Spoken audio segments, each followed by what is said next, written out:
Essentially, I think that the two issues dovetail very well together, and it gets back to the question of elections and electoral politics and where we're at. The fact, like, the shortest version of this possible is that needless to say, it's sort of self-evident, that the various rounds of elections in Israel and the current political crisis that we're actually still finding ourselves in has rapidly deteriorated confidence in democratic institutions. That this was true as of the time that COVID hit last year. As a matter of fact, COVID gave a marginal bump in terms of confidence in state institutions, which very quickly plummeted. Good sources on this are the Israel Democracy Institute. They have some really good public opinion polling to sort of track this over time. But on the other side of the equation, if you look at Palestinian society and you look at Palestinian internal politics, and this leads us to the question of how Gaza suddenly entered the equation. I see a lot of people in the chat are talking about Al-Aqsa and like its centrality and the issue of Israel's presence on Al-Aqsa and what have you. I think that this is where it all comes together. It's important to remember that the PLO is in the position that they're in because at the time, in the Madrid Peace Conference, they went from a organization that everyone considered a terrorist organization to the sole legitimate negotiators for the Palestinian people. No value judgment about whether that is right or wrong. It's just a matter of fact. And ever since then, they've been struggling with their identity in the sense that they need to, on the one hand, govern, and on the other hand, they are a national liberation movement. And that was where they drew their legitimacy from. Now, at the same time, this paradigm is true of Hamas. Now, if you're a Palestinian who's living in the West Bank in Gaza and you see a sort of lack of deliverables on the part of a liberation movement, your reason to keep supporting them diminishes over time. And this is something which has repeatedly placed the PLO in political danger in terms of losing its control over Palestinian national politics, which is part of the reason why it takes much longer to get to elections in the West Bank and elsewhere. But the issue here is that if we go back 3 weeks, this started before Sheikh Jarrah. If you go back to things that Hamas was saying 3 weeks ago, they were talking about changing the paradigm between their relationship and Israel. They were announcing their intention to do something different. It wasn't exactly clear to the civilian population what that was, but the Israeli intelligence community apparently understood it very well.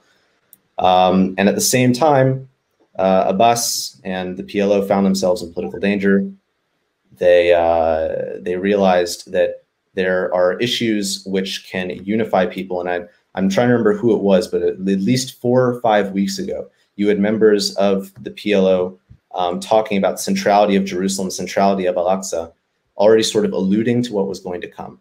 I think that there are people who are suggesting that the reason that Sheikh Jarrah picked up the attention that it did was because of the attention paid to it by the PA, similar in Al-Aqsa. But the real reason that we're talking about Gaza today, the real reason that that's on the radar, is because Hamas did something. They decided that they were going to ensure that they had a foothold amongst Palestinian politics, that they were going to prove their bona fides to people, that they were the real deal, that they were the ones who were doers and movers and shakers. After largely being ignored by the international community, people don't deal with Hamas as a legitimate entity. So they tried telling Israel that, if you do not vacate from Sheikh Jarrah, from Al-Aqsa by this time, this is what we will do, to try and issue an ultimatum to Israel, to try and set the agenda and determine Israeli policy, to show that they too have influence and they too are dealing with an issue that's of national importance. And I think that Palestinians living in Israel and Palestinians living in the West Bank and Gaza all agree on the centrality of Al-Aqsa. It's the one thing that can unify people across the spectrum. And by advocating for that, that's what drove Palestinians in Israel to the streets in the first place, which created this environment where mob violence could take hold. And it's what's led to what a lot of IDF commanders are calling just a tactical opportunity to achieve goals that they've been looking to achieve vis-a-vis a growing threat coming from Gaza. Sorry if that was long, but... No, I thought that was a good breakdown, one that hasn't been broken down quite like that in our past few days of coverage. Kyle, you wanted to share a different perspective? Yeah, so I can actually add on to that. I think in terms of the way that Hamas was going into this conflict, is it thought that it could show its new capabilities against Israel, have Israel fire on a few different sites, get the type of propaganda pieces that it needs in order to gain support amongst the Palestinian people, and then that would be it. That's usually what happens between Gaza and Israel most of the time. The wars that occur usually every 5-6 years. However, I think that Israel's taking a different approach. Now, this is completely my personal opinions. This isn't based on any fact. This is just based on my analysis over the last few days. Is that, for instance, we're seeing that instead of Israel simply replying to rocket fire, which it usually does in some type of proportionate response in its own idea of what proportionate response is, Hamas will fire a barrage rocket to the city. The IDF will attack 3 or 4 sites, and that's it. However, what we've seen is that's not the case in this conflict, that Israel will just keep it up. Last night at 10:20, Hamas stopped firing rockets at Israel, and for 4 hours straight, Israel continued to hit Hamas targets in Gaza without stopping.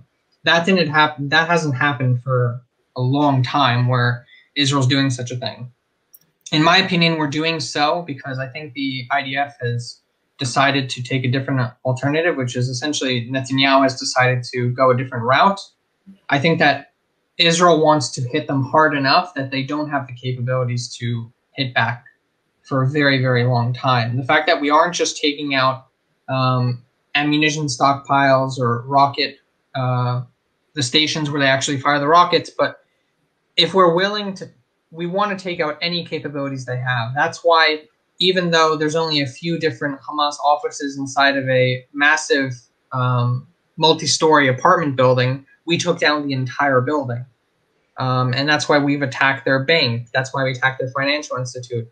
The fact that we've killed 17 of their leaders in the Hamas and Jihad movement, something that is unprecedented in terms of this not being a war yet. In war, it's very common that we see that Israel ups its game in terms of how many senior Hamas officials that it kills. The fact that we haven't even declared war yet, and Israel's gone in and killed so many senior Hamas officials, shows that Israel has changed its approach and has gone on the offensive against Gaza, mainly Hamas. The concern that a lot of people have, which is justified in terms of the casualties of what's going to happen.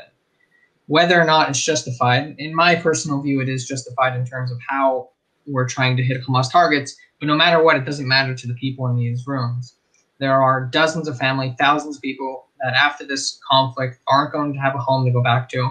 The situation in Gaza is already worse enough with COVID-19, the economic state, the blockade, and numerous other situations in terms of Hamas.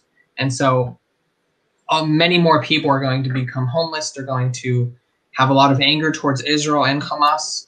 And it's not going to lead to anything good in terms of the relations that the Israelis would have with the Gazans. Another issue that we're seeing, you were saying?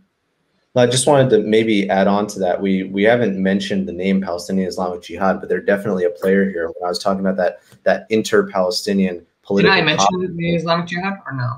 We haven't mentioned them yet, but I think it's important to add them to the equation just so we can keep in mind all of the different political posturing and positioning that's going on within, different sides as well. Yeah, of course. It's also important that in the past, something that was very different in this conflict is usually the Islamic Jihad would fire the missiles at Israel in most of the conflicts and more of these small conflicts. And Hamas doesn't usually take responsibility for things that it does, only at a later date. For example, when it kidnapped the 3 boys in 2014, it didn't claim responsibility right away. It took time until Hamas claimed responsibility for the kidnapping. However, in this conflict, they've claimed responsibility from the beginning. And up until now, every single threat that they've made against Israel has been achieved. They said they would fire at 6, they fired at 6. They said 11, they said they did at 11. Another comment that I saw from the Hamas spokesperson was they said that they have finally diminished their old arsenal of rockets, and now they're going to be firing the new ones. And I saw that as simply them trying to make an excuse or trying to put fear into Israelis. However, less than half an hour later, they fired missiles that reached farther than they had ever reached before, all the way into the lower Galilee. And so we are seeing a shift in terms of how Hamas is going against Israel, in terms of they're taking responsibility, they're taking the initiative. Unlike past conflicts, this is probably exactly due to what Ali said. They said they were going to do this without explicitly saying that they were going to use new weaponry, and also because of the elections with the Palestinians. And it's very interesting where it's going to go. My idea in terms of the ground invasion, why would Israel go in with a ground invasion?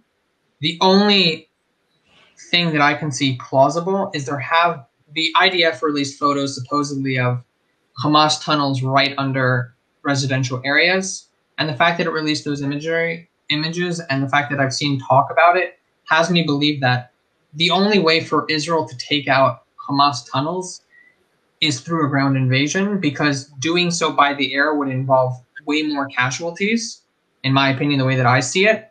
And so a ground invasion is the best way to take out those tunnels, which probably harbor a lot of the weaponry that they've been using against Israel. I mean, it's not that easy to hide 1,750 rockets. I mean, you have to keep them somewhere, and they're most likely underground.